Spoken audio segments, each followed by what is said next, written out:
الحمد لله رب العالمين والصلاة والسلام على سيد الأنبياء والمرسلين والحمد لله رب العالمين. أعوذ بالله من الشيطان الرجيم. بسم الله الرحمن الرحيم. يا أيها الذين آمنوا اتقوا الله وَلْتَنْظُرْ نَفْسٌ مَا قَدَّمَتْ لِغَدٍ وَاتَّقُوا اللَّهَ إِنَّ اللَّهَ خَبِيرٌ بِمَا تَعْمَلُونَ. صدق اللہ العظیم. محترم حضرات، میں نے اب حضرات کے سامنے جو قرآن کریم کی تلاوت کی، اس میں اللہ تبارک و تعالی ایمان والوں کو مخاطب کر کے فرما رہے ہیں کہ یا ایھا الذین آمنوا اتقوا اللہ، ایمان والو تم اللہ سے ڈرو، ہر وقت اللہ کا خوف اپنے پر رکھو. اور آگے فرمایا وَلْتَنْظُرْ نَفْسٌ مَا قَدَّمَتْ لِغَدٍ. انسان کو چاہیے کہ اپنا محاسبہ کریں، اپنا جائزہ لیں اور غور و فکر کرے کہ میں نے پورے 24 گھنٹے میں کتنے برے اعمال کیے اور کتنے نیک اعمال کیے. کیا میں نے میرے آخرت کو بنایا ہے یا میں نے میرے آخرت کو بگاڑا ہے؟ اس ہولناک دین کے لیے، زمین زد کے لیے، اس کے نجات کے لیے، قیامت کے عذاب سے بچنے کے لیے کیا میں نے تیاری کر رکھی ہے؟ انسان کو ہر وقت اپنا حساب لگانا چاہیے، کیونکہ ایک معمولی سی انسان جو ہوتا ہے وہ بھی اپنا ہر چیز کا حساب لگاتا ہے. ایک جانور رکھنے والا انسان بھی اپنے جانور کے دودھ کا بھی حساب لگاتا ہے. کیا جانور نے کتنا دودھ دیا اور میں نے اس کو اتنا چارہ دیا، اتنا گھاس دیا، اتنی چیزیں میں نے کھلائی، اور اس کے بعد اس نے کتنا دودھ دیا اور اس میں سے مجھے کتنا نفع اور کتنا نقصان ہوا. ہر ایک انسان اپنا حساب لگاتا ہے. ایک فیکٹری لگانے والا، ایک دکان رکھنے والا بھی اپنے پورے دن کا، اپنے پورے 24 گھنٹے کا ایک حساب لگاتا ہے کہ میں نے آج پورے دن میں کتنا کمایا اور اس کے اندر مجھے کتنا نفع ہوا اور کتنا نقصان ہوا. اگر انسان کو نفع ملتا ہے تو انسان خوش ہو جاتا ہے، اور اگر انسان کو نقصان ہو جاتا ہے تو انسان تڑپنے لگتا ہے اور دعایا تعویذات کی شکل کے اندر نکلتا ہے کہ میرے کاروبار میں برکتیں ہوئے. تو دوستو، یا ایک انسان، معمولی سے انسان اپنا حساب لگا رہا ہے، اپنا سب کچھ لکھ رہا ہے، تو کیا وہ اللہ رب العزت کیا ہمارا حساب نہیں لگاتا؟ ہم لوگوں نے یہ سوچ لیا کہ ہم جس طریقے سے زندگی گزار دو، ہمارا کوئی حساب لینا والا نہیں ہے. نہیں میرے بھائیوں، اللہ فرما رہا ہے وَإِنَّ عَلَيْكُمْ لَحَافِظِينَ كِرَامًا كَاتِبِينَ يَعْلَمُونَ مَا تَفْعَلُونَ. ہم نے تمہاری نگراں کو مقرر کر رکھے ہیں، ہم نے تمہارے لیے ایک نگراں کو مقرر کر رکھے ہیں جو تمہارے نامہ اعمال کو لکھتے رہتے ہیں. تم کیا کرتے ہو سب کچھ لکھا جاتا ہے. ہماری ایک ایک نظر پر پکڑ ہے، ایک ایک نظر پر دیکھا جاتا ہے کہ ہم کون سا عمل کرتے ہیں، کس وقت کر رہے ہیں. دوستو، اگر انسان نے صحیح اعمال کیا، اچھے اعمال کیے تو بھی لکھا جاتا ہے، اور برے اعمال کیے وہ بھی لکھا جاتا ہے. اور یہی اعمال، یہی نامہ اعمال کل قیامت کے دن اللہ کے سامنے پیش ہوں گے، اور یہی ہمارا حساب ہوگا. دوستو، اللہ وہی ہمارا حساب لے گا، اس سے ہمارا حساب سے پتہ چل جائے گا، اس سے ہمارا نتیجہ نکل جائے گا کہ ہم نے کتنے اچھے اعمال کیے تھے دنیا کی زندگی کے اندر رہ کر، اور کتنے خسارہ اٹھانے والے زندگی ہم نے اعمال کیے ہیں. اس سے اللہ پاک نے قرآن کے اندر فرمایا وَالْعَصْرِ إِنَّ الْإِنسَانَ لَفِي خُسْرٍ، کہ زمانے کی قسم کہ انسان خسارہ اٹھانے والے ہیں. صحابہ کرام رضی اللہ تعالیٰ عنہم اجمعین پوری زندگی کے اندر ان کے اندر دین کی کتنی فکر تھی، کتنی انہوں نے قربانی اٹھائی تھی اس دین کے خاطر، لیکن تب بھی وہ اپنا حساب لگایا کرتے تھے، اپنا نفس کا حساب لگایا کرتے تھے کہ میرا نفس کہیں دوسری طرف تو نہیں جا رہا. ہر وقت ان کو دین کی فکر، آخرت کی فکر کہ میں کیسے اعمال کرتا ہوں، اللہ کو راضی کرنے والے اعمال کرتا ہوں یا اللہ کو ناراض کرنے والا اعمال کرتا ہوں. کیا میرے اعمال سے، میرے کام سے اللہ کے نبی اور اللہ راضی ہو رہے یا ناراض ہو رہے ہیں؟ یہ تھی صحابہ اکرام کی زندگی کی میرے بھائیو۔ اتنا کام ہونے کے باوجود بھی صحابہ کو ہر وقت آخرت کی فکر رہتی تھی۔ جب بازار کے اندر جاتے تھے تب بھی آخرت کی فکر، گھر میں ہوتے تھے تب بھی آخرت کی فکر۔ حضرت سعید بن مسیب رحمۃ اللہ علیہ ایک تابعی گزرے ہیں، وہ فرماتے ہیں کہ ایک مرتبہ میں بازار کے اندر جا رہا تھا اور ان کے استاد حضرت ابو ذر رضی اللہ تعالیٰ عنہ ملے، حضرت ابو ہریرہ رضی اللہ تعالیٰ عنہ ملے، اور حضرت ابو ہریرہ نے کہا ان کے استاد نے کہ ابو سعید، کہ اگر میں دعا کرتا ہوں کہ کل قیامت کے دن اللہ تعالیٰ سے دعا کر رہا ہوں کہ کل قیامت کے دن اللہ مجھے اور تجھے، ہم دونوں کو جنت کے بازار میں بھی گھماوے۔ یہاں دیکھو، بازار کے اندر، دنیا کے بازار کے اندر بازار خریدنے جا رہے ہیں اور فکر کس کی ہے؟ آخرت کی فکر ہے دوستو۔ اور میرا اور آپ کا کیا حال ہے دوستو؟ کبھی ہم نے ہماری زندگی کا حساب نہیں لگایا کہ میں صبح سے لے کر شام تک کتنا کھاتا ہوں، کتنے نامہ اعمال ایسے ہے کہ جس سے اللہ ناراض ہو رہا ہے، اور ایسے کتنے اعمال کرتا ہوں کہ جس سے اللہ راضی ہوتا ہے۔ اس لیے اللہ پاک نے فرمایا کہ وَلْتَنْظُرْ نَفْسٌ مَا قَدَّمَتْ لِغَدٍ، کہ ہر ایک کو چاہیے کہ اپنا غور و فکر کرے، اپنے نامہ اعمال کی طرف دیکھے، اپنی پوری زندگی کا جائزہ لے کہ میری زندگی کس طریقے سے گزر رہی ہے، کہ میں اللہ کو راضی کر رہا ہوں یا اللہ کو ناراض کر رہا ہوں۔ حضرت ابو حنظلہ رضی اللہ تعالیٰ عنہ کے بارے میں آتا ہے کہ ایک مرتبہ جا رہے تھے، روتے ہوئے جا رہے تھے، اچانک حضرت ابو بکر صدیق رضی اللہ تعالیٰ عنہ نے ان کو دیکھ لیا اور پوچھا، اے حنظلہ کیا حال ہے؟ تو حضرت حنظلہ رضی اللہ تعالیٰ عنہ نے کیا جواب دیا تھا کہ ابو بکر، حنظلہ منافق ہو گیا، حنظلہ منافق ہو گیا۔ حضرت بکر صدیق رضی اللہ تعالیٰ عنہ نے پوچھا کیا ہوا، کیا وجہ ہے؟ حضرت حنظلہ رضی اللہ تعالیٰ عنہ نے جواب دیا کہ جب ہم آپ صلی اللہ علیہ وسلم کی خدمت میں ہوتے ہیں، اللہ کے نبی کے پاس ہوتے ہیں، جب وہ ہمارے سامنے جنت اور دوزخ کا تذکرہ کرتے ہیں تو ہم کو یوں لگتا ہے کہ ہمارے سامنے جنت اور دوزخ ہے، اور ان کی باتوں کو سن کر ہمارے دل نرم ہو جاتے ہیں اور آنکھوں میں سے آنسو نکل آتے ہیں۔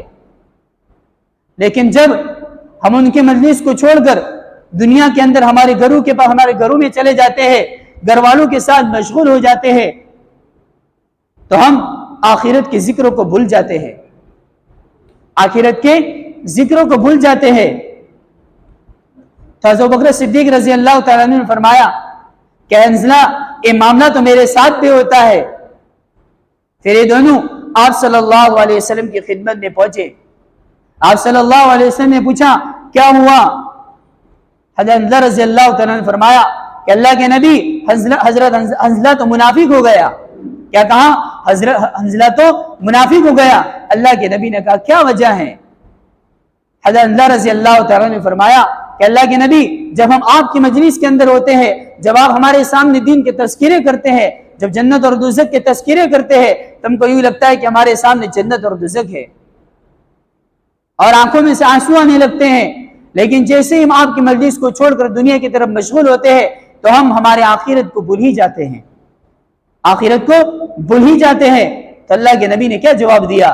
اللہ کے نبی نے فرمایا کہ حنظلہ، جیسا آپ کا معاملہ میرے ساتھ رہتا ہے، میرے پاس بیٹھتے ہوئے جیسا معاملہ رہتا ہے، اگر ایسا ہی معاملہ باہر جانے کے بعد بھی رہے تو فرشتے بستر پر بھی تمہاری ملاقات کرے اور راستے میں تم چلو اس وقت بھی تمہاری ملاقات کرے۔ یہ تھی آخرت کی فکر دوستو، ہر وقت ان کو آخرت کی فکر لگی رہتی تھی کہ ہمارا آخرت کا کیا ہوگا دوستو۔ آج ہم لوگ دنیا کے اندر اتنے لگ چکے کہ ہم ہمارے آخرت کو بھول چکے دوستو۔ کل قیامت، یہ آخرت کی زندگی ہماری ہے، یہ دنیا کی زندگی مختصر سی زندگی ہے، کب ختم ہو جائے گی کسی کو کچھ پتا نہیں میرے بھائیو۔ اصل جو زندگی باقی رہنے والی ہے وَلَلْآخِرَةُ خَيْرٌ وَأَبْقَىٰ، جو زندگی باقی رہنے والی وہ آخرت کے بہتر زندگی ہے دوستو۔ یہ دنیا کی زندگی تو دھوکے والی زندگی ہے۔ وَمَا الْحَيَاةُ الدُّنْيَا إِلَّا غُرُورٌ۔ ایک دارالعلوم دیوبند کے استاد حضرت مولانا رشید احمد گنگوئی رحمۃ اللہ علیہ ایک مرتبہ دارالعلوم میں پہنچے، وہاں مجلس شورا لگی ہوئی تھی اور حضرت کی تکبیر اولیٰ فوت ہو چکی تھی۔ صرف تکبیر اولا فوت ہو چکی تھی.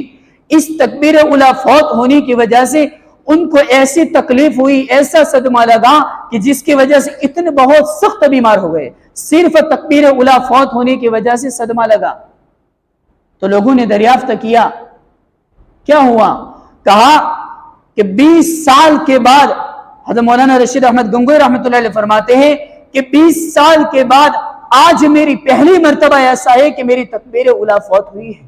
20 سال ہو چکے, کبھی بھی میری تکبیر اولا فوت نہیں ہوئی تھی, آج پہلی مرتبہ ایسا ہے کہ میرا تکبیر اولا فوت ہو گئی. آج میرا اور آپ کا کیا معاملہ ہے دوستو؟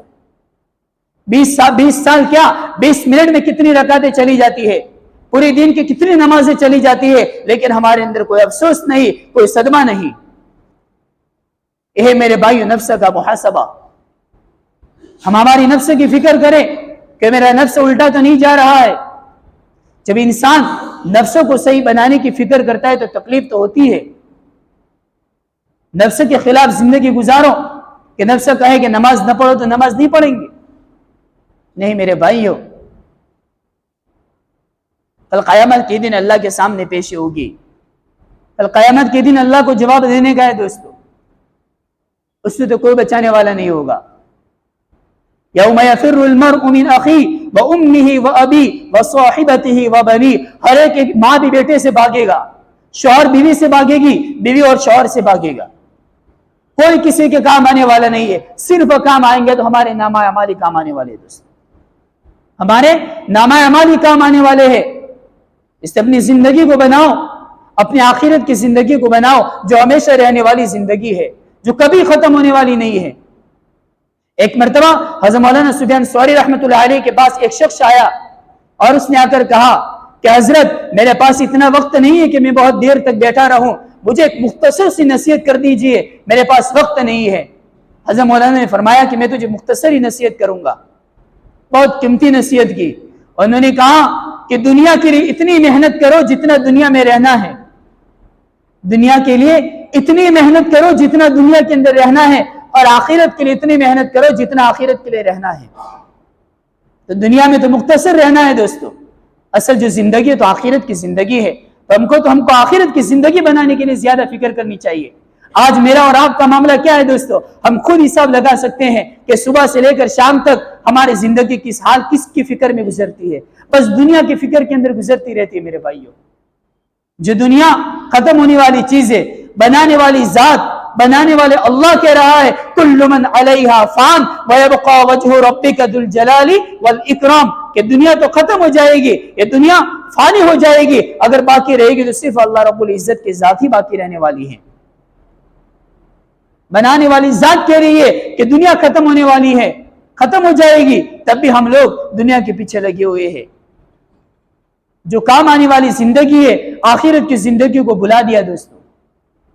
دنیا کے اندر بھی تکلیف ہے, آخرت کے اندر بھی تکلیف ہے, لیکن میرے بھائیوں یہ تکلیف تو کوئی نہیں آخرت کے مقابلے میں. یہ دنیا کی تکلیف تو کوئی نہیں آخرت کے مقابلے میں. اصل تو آخرت ہے دوستو. ہمارے آخرت سنوارنے کی ضرورت ہے کہ ہمارے آخرت بن جائے.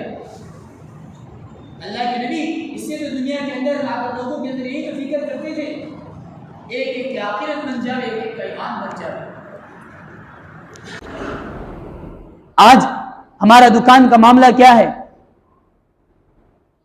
ہم دکان چلا رہے, کس حساب سے چلا رہے ہیں؟ ہم بھی یہ دیکھیں کہ اللہ سے راضی ہو رہا ہے کہ ناراض ہو رہا ہے. ہمارے معاملات بھی اچھے ہوں, ہمارے اخلاق بھی اچھے ہوں, ہمارے معاشرات کی زندگی بھی اچھی ہو, ہر ایک کی زندگی ہر اعتبار سے اچھی ہو, تاکہ اللہ اس سے راضی ہو جاوے, اللہ کے نبی بھی راضی ہو جاوے. میرے اور آپ کی زندگی اللہ کو راضی کرنے والے اور اللہ کے نبی کو راضی کرنے والی بن جاوے. یہی میرے بھائیو زندگی کا مقصد ہے دوست. اسی تو اللہ پاک نے قرآن کے اندر فرمایا کہ وما خلقت الجن والانس الا ليعبدون, کہ میں نے جنات اور انسان کو اس لیے پیدا فرمایا کہ دنیا کے اندر, تاکہ دنیا کے اندر جا کر مجھے پہچانے, یعنی اللہ کو پہچانے, اللہ کی عبادت کر کے اللہ کو پہچانے. دوستوں ہم نے اللہ کی زمین پر چل رہے ہیں, اللہ کے بنائے ہوئے آسمان کے نیچے چل رہے ہیں, لیکن کبھی اللہ نے ہم کو زمین کے اندر نہیں دسایا, کبھی اللہ نے آسمان کو ہمارے اوپر نہیں گرایا. اتنی نافرمانی کرنے کے باوجود بھی اللہ ہم کو ڈھیل دے رہا ہے. اللہ کہہ رہا ہے ابھی تک تمہارے پاس وقت ہے، سدھر جاؤ۔ ہم دیکھیں کورونا کا وقت کتنے ہمارے ساتھی چلے گئے، لیکن اس وقت اللہ پاک نے ہم کو نہیں بلایا۔ کیوں؟ اللہ نے ہم کو ڈیل دی ہے، میرے بندو سدھر جاؤ، نمازی بن جاؤ، تہجد گزار بن جاؤ، اللہ کے ولی بن جاؤ، اللہ کے محبوب بن جاؤ، عاشق رسول بن جاؤ۔ میرے بھائیو، ہم اللہ کے سامنے مانگے کہ ہمارے آخرت کی زندگی بنے۔ یہی تو فکر ہے دین کا، کہ ہم اپنے آپ کو دین کے کاموں کے اندر لگاوے، اپنے آپ کو نمازی بناوے، اپنے گھر والوں کو نمازی بناوے، اپنے آپ کو قرآن کی تلاوت کرنے والا، اللہ کے ذکر کرنے والا بناوے، ہمارے گھروں کے اندر قرآن کو زندہ کرے۔ آج قرآن بند کر کے تاکچے میں پڑا ہے۔ اللہ پاک نے تو قرآن کو گھروں کے تاکچے کے لیے نہیں دیا تھا، بلکہ اللہ پاک نے قرآن کریم کو اس لیے دیا تھا تاکہ ہم لوگ ہمارے دلوں کے تاکچے کے اندر قرآن کریم کو رکھے، دلوں سے محبت کرے اور قرآن کی تلاوت کرے، اللہ سے باتیں کرے، تاکہ ہمارے اندر ایک آخرت کی زندگی بنے گی۔ یہی تو قرآن کا آخرت میں بھی کام آئے گا۔ یہ دنیا کا مال آخرت میں کام نہیں آئے گا۔ موت آنے والی ہے دوستو، کب آئے گی کسی کو کچھ پتا نہیں ہے۔ میرے بھائیوں، ہماری موت کے آنے سے پہلے جتنی ہماری زندگی باقی ہے، ہماری جتنی زندگی باقی ہے، یہ ہماری پوری کی پوری زندگی صحیح اللہ کو راضی کرنے والے اور اللہ کے نبی کو راضی کر ہم ہماری زندگی کو گزارے، اور اللہ سے دعا بھی کرے کہ اللہ تعالی ہم تمام کو صحیح طریقے سے اللہ تقوی والی زندگی نصیب فرماوے اور صحیح زندگی گزارنے کی توفیق عطا فرمائے۔ آمین۔